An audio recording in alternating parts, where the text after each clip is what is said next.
Do you use zero today? Of course you do, dozens of times, without even thinking about it.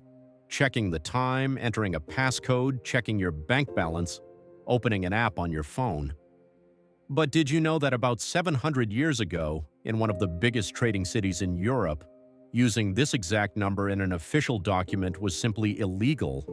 Not discouraged, not frowned upon. Illegal. How could a symbol meant to represent nothing become so disturbing that it got banned? And how did that same symbol become today the single most fundamental building block of all digital technology, from your smartphone to the computer flying an airplane? That's the story we're telling today, the story of the most important number that exists, zero. And quick heads up, if this is your first time on By Intent, hit subscribe. Every week, we take one thing you thought was completely obvious and show you it never was. To understand why zero mattered so much, we first need to understand the world before zero. For centuries, most civilizations counted using systems that simply had no way to represent the absence of quantity. Take Roman numerals: 1, 5, 10, 50, 100, 500, 1000. Try writing 0 apples with that system. You can't. The concept simply doesn't exist in that way of counting. Now try multiplying 1,217 by 114 using those same Roman numerals. It's a nightmare. With our current system, the same operation, 1,217 times 114 gets solved in a few lines on a sheet of paper. The difference between those two experiences comes down, in large part, to zero. It sounds trivial, it's anything but. Without a symbol for nothing, it's nearly impossible to develop true positional notation, the system where a digit's position changes its value, like in 10, where the 1 means 10, not 1, purely because there's a 0 sitting right next to it, occupying the unit's position. Some civilizations sense the problem without ever fully solving it. The Babylonians, about 2,300 years ago, already use an empty space symbol in their calculations, a kind of placeholder.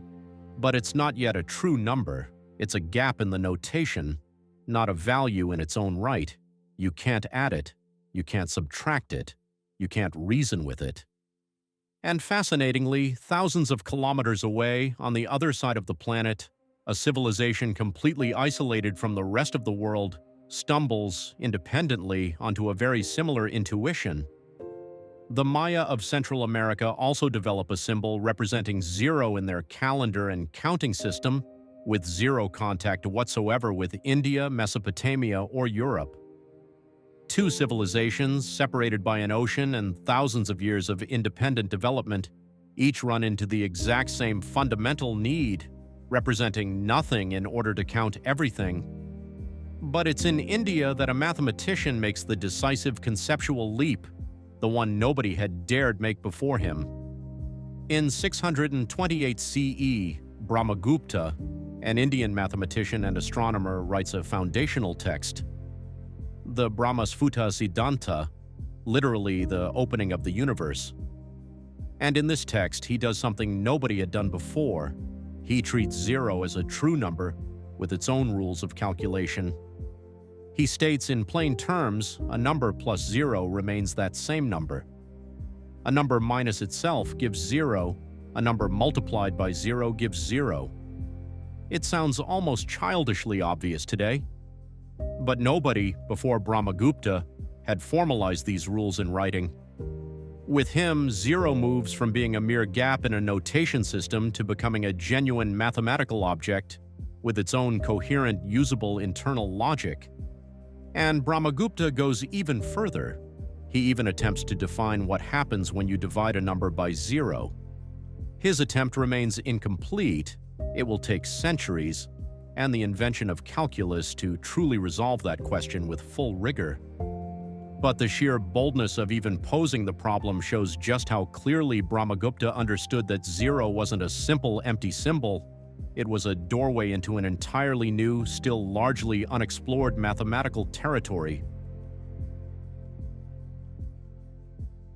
You might assume that once invented, such a useful concept spreads immediately everywhere. It's the exact opposite. Zero would take literally centuries to be accepted, and in some places it would be actively fought. Go back to ancient Greece, a few centuries before Brahmagupta. Greek mathematicians, deeply shaped by the philosophy of Pythagoras, hold an almost sacred view of numbers. For them, a number must represent something real, tangible, measurable. How could nothing possibly be a number in its own right? For many Greek thinkers, the very idea is absurd, almost self-contradictory, a philosophical nonsense as much as a mathematical one. Zero, therefore, finds no place in classical Greek mathematics, despite all its sophistication elsewhere. The concept nevertheless travels patiently westward. From India, it crosses into the Islamic world in the 8th and 9th centuries, where scholars translate and study Indian mathematical texts in the great libraries of Baghdad. Among them, one name will endure through history: Al-Khwarizmi, who works at the House of Wisdom, the era's great intellectual center. Al-Khwarizmi incorporates zero into his foundational work on what will soon become algebra. The word itself comes directly from a term he uses, algebra, and his own name, pronounced and reshaped through Latin translations over the centuries, will later give us our modern word, algorithm. There's even a small, delightful linguistic echo that travels across the centuries. In Arabic, zero is called sifar, literally meaning empty. That same word, filtering through medieval Latin, will give us both our English word cipher and, further down the line, our word zero itself. In other words, every time you say the word cipher, you're unknowingly saying a direct echo of the Arabic word for the void. But when this concept finally reaches Europe, something unexpected happens. Resistance, open, and at times even legal resistance. Yet adoption remains slow, wary, at times outright hostile. Some religious authorities view zero as something suspicious, almost dangerous, a symbol tied to the void, to nothingness, to absence, concepts that deeply unsettle a worldview in which everything, in theory, ought to have a place, a value, a full and complete existence. And then comes the most astonishing episode in this whole story. In 1299, the city of Florence, one of the richest and most powerful trading capitals in Europe, simply bans the use of Arabic numerals in the city's official documents. The stated reason sounds almost comical in hindsight. A zero, the authorities claim, can easily be forged to look like a 6 or a 9, wide open to accounting fraud. But behind that convenient justification lies a much deeper resistance to change, to the unknown, to this unsettling idea that a symbol could represent absolutely nothing and yet still count as something perfectly real within a calculation. For decades, European merchants and accountants therefore continue, in official records, to use the cumbersome Roman numerals, while actual calculation quietly shifts to the new system in backrooms and on counting tables. It's a bit like an entire society publicly continuing to use a tool it already knows is obsolete, simply because the old system still carries the weight of habit and official authority. It takes time, but the practical advantage of zero eventually overcomes every form of resistance. And that's where the story truly turns, because zero doesn't just make commercial calculation easier, it literally makes entire branches of modern mathematics possible, one after another. The first great leap is positional notation itself, the very system we use today without even thinking about it. Thanks to zero, the same digit can completely change value depending purely on its position. In 205, the 2 means 200, purely because there's a zero occupying the tens position. Without zero, this whole system collapses. You'd need, as the Romans did, a completely separate symbol for every order of magnitude, one for 10, another for 50, another for 100, another for 500, another for 1,000.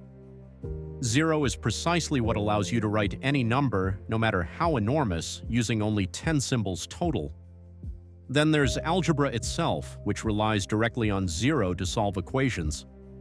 A huge part of algebraic reasoning consists precisely of manipulating an equation until you get an expression that equals zero, because that's exactly the moment when everything reduces to zero that you can isolate the unknown and find the solution you're looking for. Zero isn't just one number among others. It's literally the central reference point around which a huge part of all modern mathematical reasoning revolves. Then comes an even more dizzying leap: calculus, developed later by thinkers like Isaac Newton and Gottfried Leibniz.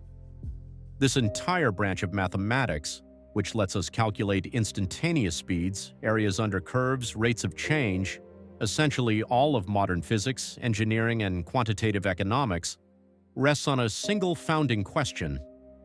What happens when a quantity gets infinitely close to zero without ever quite reaching it?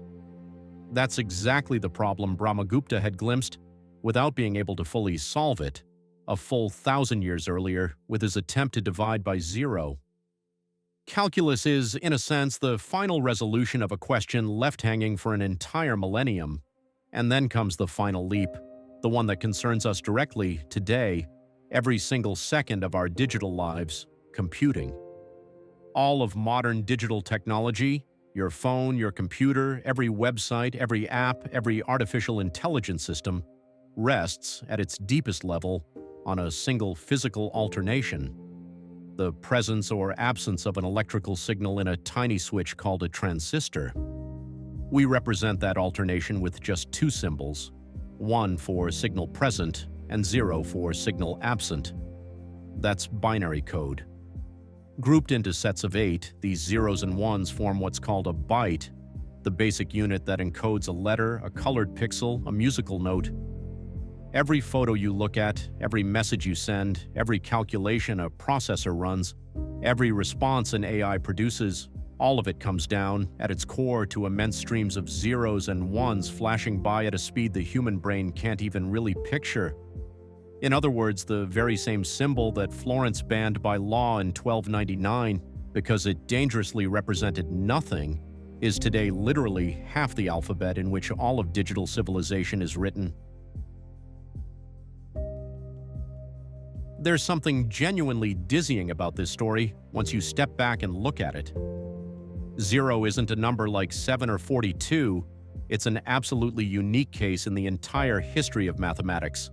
A symbol originally designed to represent absence, the void, nothingness, the very thing that isn't there, which became, century after century, one of the most indispensable pillars of everything humanity builds today. Without zero, no efficient positional notation, so no fast large-scale commercial calculation, no calculus, so no modern physics, no precision engineering, no satellite trajectory calculated down to the fraction of a second, and above all, no binary code, so absolutely none of the digital technologies that define our era, no computers, no smartphones, no artificial intelligence, no internet. And yet this very same symbol was seen for centuries as suspicious, unsettling, almost heretical, judged so dangerous that in one of Europe's greatest trading cities, it was simply banned by law. What makes this story so fascinating is exactly that contrast. The most revolutionary idea isn't always the one that looks at first glance the most spectacular. Sometimes it's a plain, simple symbol, representing literally nothing at all, that ends up changing everything, because someone somewhere had the intention to give it a real place in human reasoning against every resistance of their time.